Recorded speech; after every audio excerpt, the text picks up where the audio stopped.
contact the shift supervisor right away.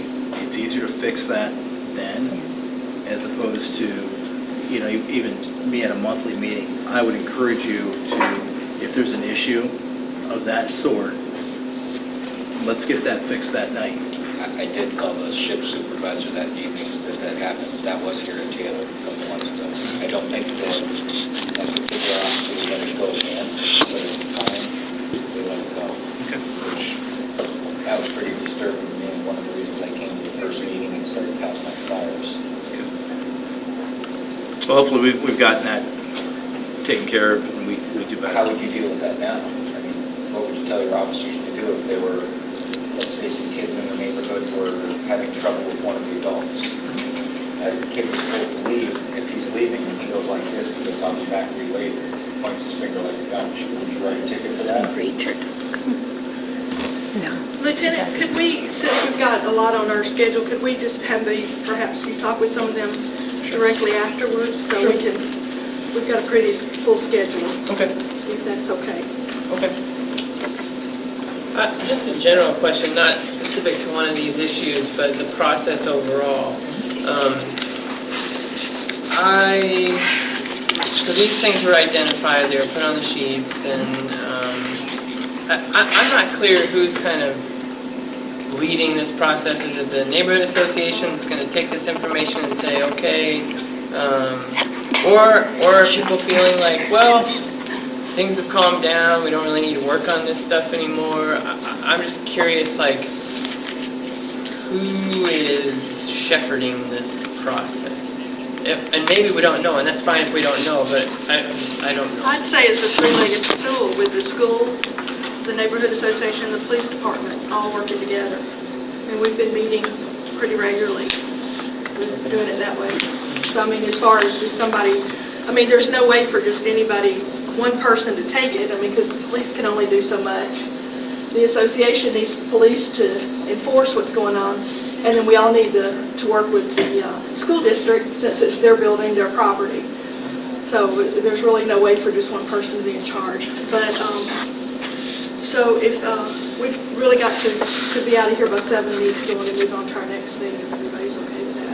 Okay. We can come back at a later date then Sure. and revisit. Yeah, we've got, everybody's got, and we did mail that out immediately after, so, I mean, it's extremely important, but we do need to get to this next stuff. Thank you, Lieutenant. Yeah, one thing to say, you asked the question of who all's, shepherding it. It takes everybody. It takes everybody to shepherd it. It takes the neighborhood. It takes everybody. If not everybody's on board with each other and you're actually just, it doesn't affect me, I'm going to sit in my house, I'm not going to bother with it. So if you see something going on, you're actually part of the neighborhood. Like they say, something reported. Exactly, and it doesn't matter if you call, me or the police, it doesn't matter, as long as you're telling somebody about it. I mean, People's personal safety is an issue, but, if you see a kid beating up on another kid or an adult, let them know that they're being watched, or they're being, you're going to step in. I know personal safety is the first issue, but you're seeing somebody beat somebody, it takes the neighborhood to step in and say, this is... I have a question to ask, and this is to the police. If we know a kid is bad, is it a good idea for us to bait that kid so the police can arrest him? Is that really something that the police would, if we know this kid is a bad kid, is it good for us to create a situation by which we bait this kid? I'm just asking the police. It's illegal. Yeah, I'm just asking if that's a good, would y'all recommend that? We're going to keep it on. Let's stick with our agenda. That's the purpose of having I'm one. just asking a question. The next thing we're going to talk about is the city always encourages neighborhoods to do cleanups. And before I move on, I neglected to introduce my good friends Aggie Dole and Linda Cedar from the Northwest Neighborhood Association. Appreciate you guys being here, and it means a lot. But we're working with I forgot his name. I forgot the group's name. The West Side Development and the Northwest Neighborhood Association We're all working together to plan a certain date, and I believe it's October the 19th, that we're going to work from 8 in the morning to 12 at noon to do cleanup. And so we're going to, Linda's rounding up groups over on that side. The West Side Development Group is working on getting people around the Kingston area. And then we'll have, probably be meeting here at Taylor. But Denise has been picking up trash ever since the last meeting, and I wanted her to tell you a little bit about what she's doing. So Denise, if you would. Sure. I'm Denise Covington, and I live about 2.5 blocks down on 8th Street. And I have 3 dogs that I walk in this area every night. And I just noticed that there was more and more trash in our area, in the streets. So I started with 1 bag, the green ones that the city give you to go around and pick up. And I was out on a Sunday, and I picked up 4 or 5 bags just in making 1 round. So at that point, I knew that the problem was pretty big. And I have challenged myself to a goal of picking up 100 bags of trash in 100 days. Wow. I started on the 21st, and I picked up 37 bags so far, just in this area by Taylor. Awesome. Wonderful.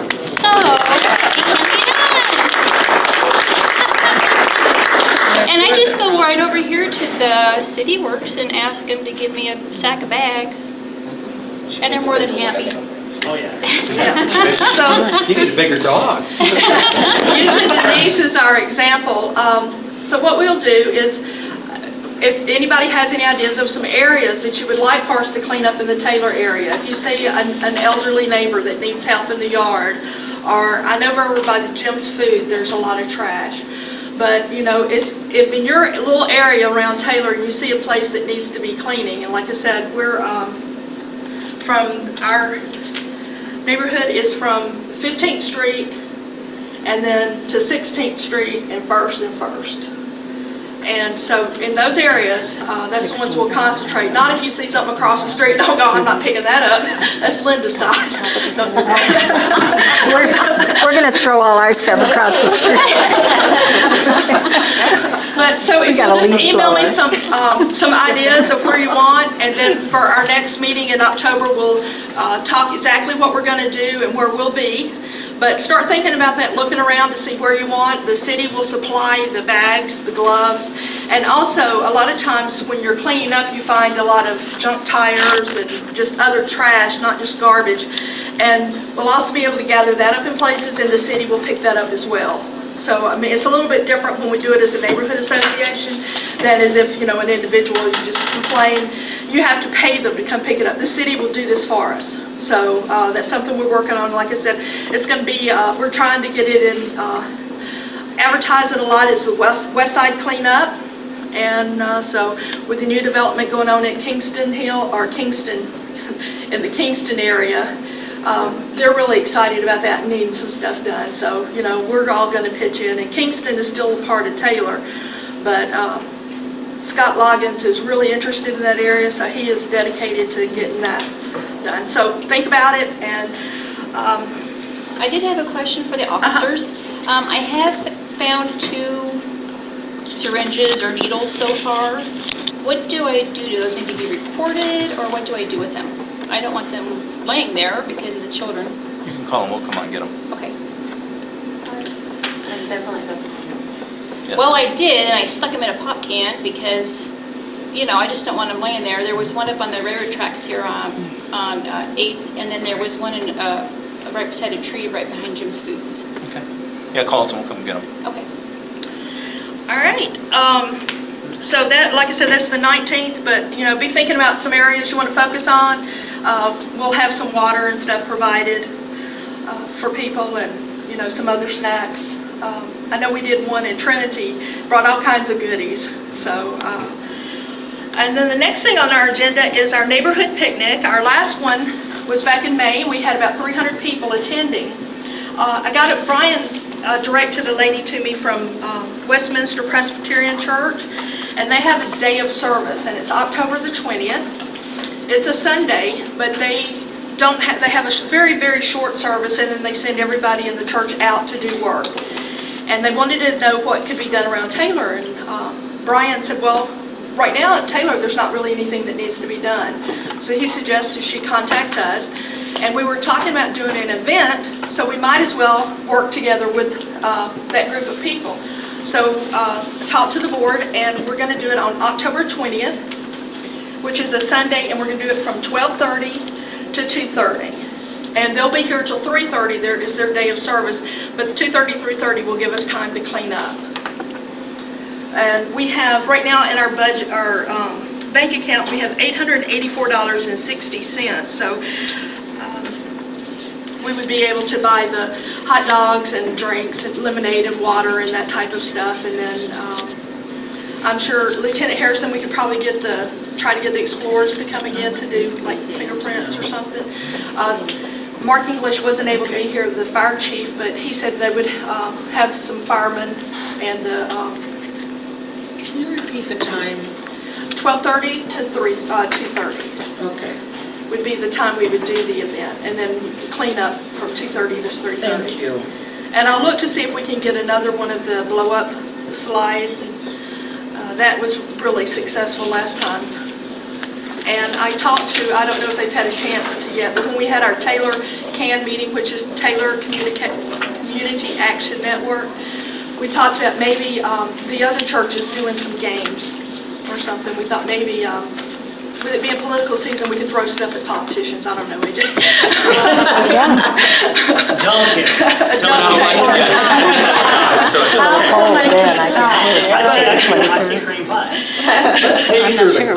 Sounded like after they're doing the cleanup. So we'll do that, and so we'll be working on that. If you have any ideas, like I said, this won't be until October. We'll hope the weather will be good, but so think of some ideas of what you would like to have done. One of the things that we're doing right now, because the city did change the things from Cedar Rapids neighborhoods. Hello. Good thing you waited. Councilman Justin Shields. The Cedar Rapids neighborhoods has been receiving money from the city for the last few years, and that wasn't necessarily working, so the city has changed the way they do it. And all the neighborhoods have to register now, be certified, so we have got our application ready. Taylor is a 501c3, and they want proof of that, so we've got that information for them. They wanted our bylaws. We do have a set of bylaws, and if anyone's interested, they're right there. They wanted to know who our board members were, so we finally have a full board. One of the things they ask about are significant issues your neighborhood organization is dealing with. I put that we're dealing with Community Crime Watch and prevention, because right now we don't have any major problems. Also that we're growing the association with more participation, and then neighborhood cleanups, working together on that. They want to know how we're communicate with the members, and email list, posting of notices here at the school. We do have a Facebook page, and I'm working on a website, slowly but surely.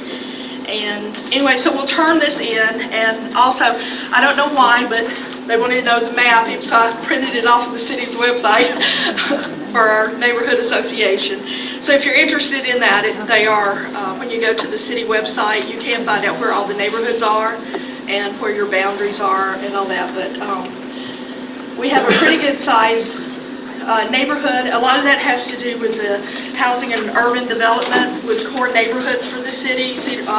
Taylor is one of the core neighborhoods, which helps with getting funding for different events throughout the city, and so it's important for us to stay intact on that. But we'll be presenting this to the city at our next, we have a meeting in September on the 17th, so we'll be turning that information in. And I said all that to go with the fundraising. There is a process now where you can put in an application to where you can be reimbursed for doing an event. So this would be, our October event would be something that we would apply to the city to be reimbursed for.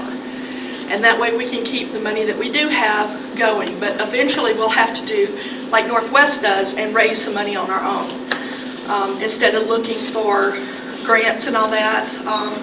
I think it'll feel more like ours if we do something ourselves to help raise the money. They do the car show. We can come up with something that would be interesting on this side, but, yeah, a car wash. But anyway, so the funding of that, hopefully we can turn it around, but I think that is one of the things that would be considered what they were looking for from what I've had. So we'll turn that in, and then we'll be registered with the city, and we do have copies of the bylaws.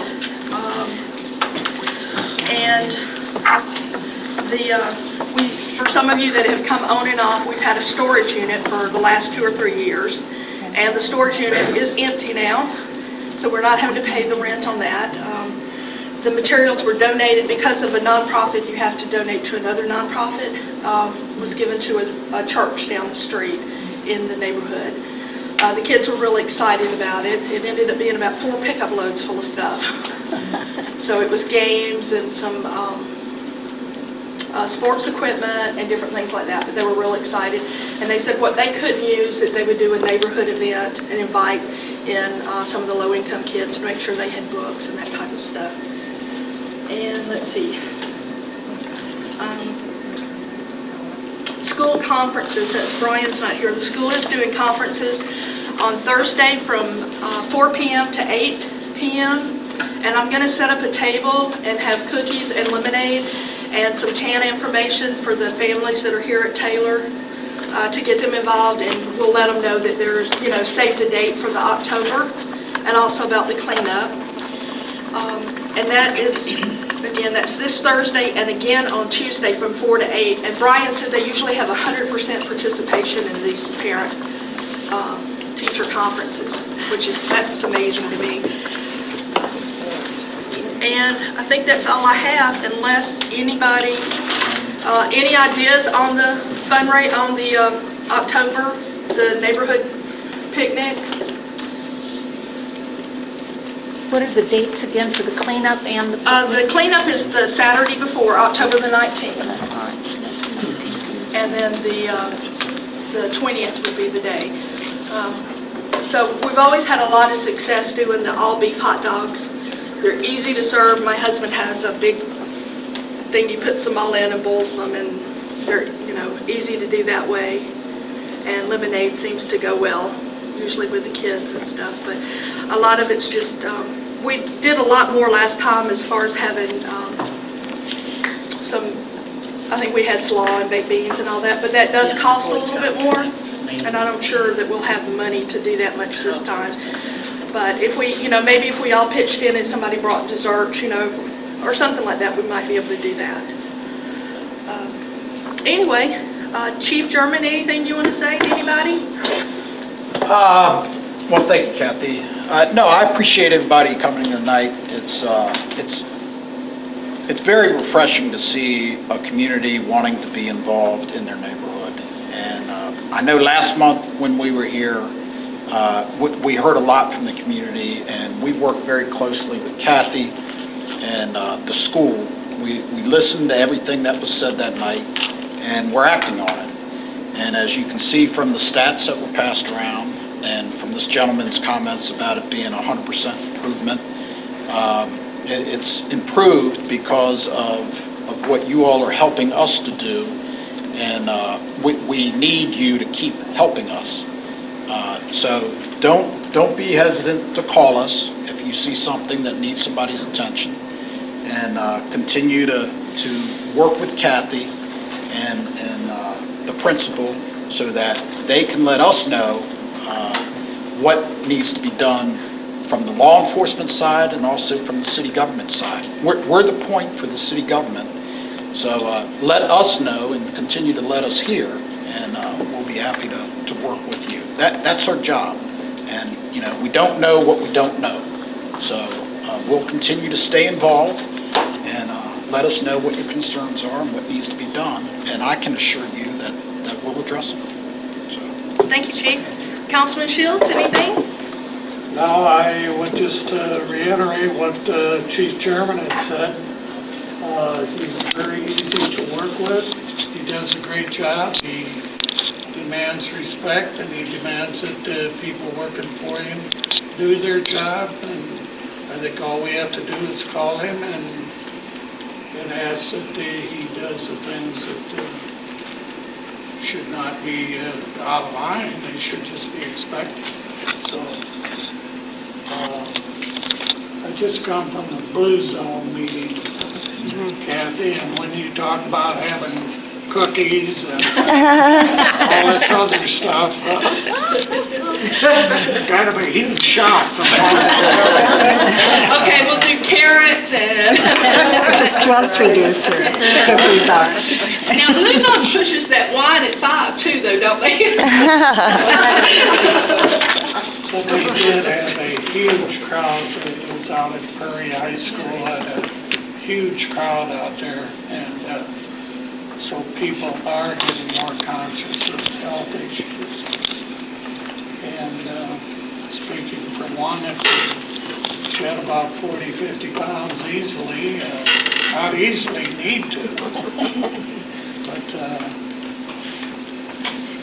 I'm really glad to see as many people here tonight, Kathy, means that you're starting to pull together, and that's what a neighborhood is, people working together. Since the fire chief wasn't able to make it, can you tell us about the fire station opening up? Boy, I can't remember the dates or anything. All I can tell you is that that fire station, I think we put it in the right, central fire. We put it in the right location. Easy to get in and out of if they have to travel to whatever direction you're going. And leave from either way. Yeah. And it's built to last 50 to 100 years. It wasn't built to be a showcase. He says it's It was perfect. built to be patient.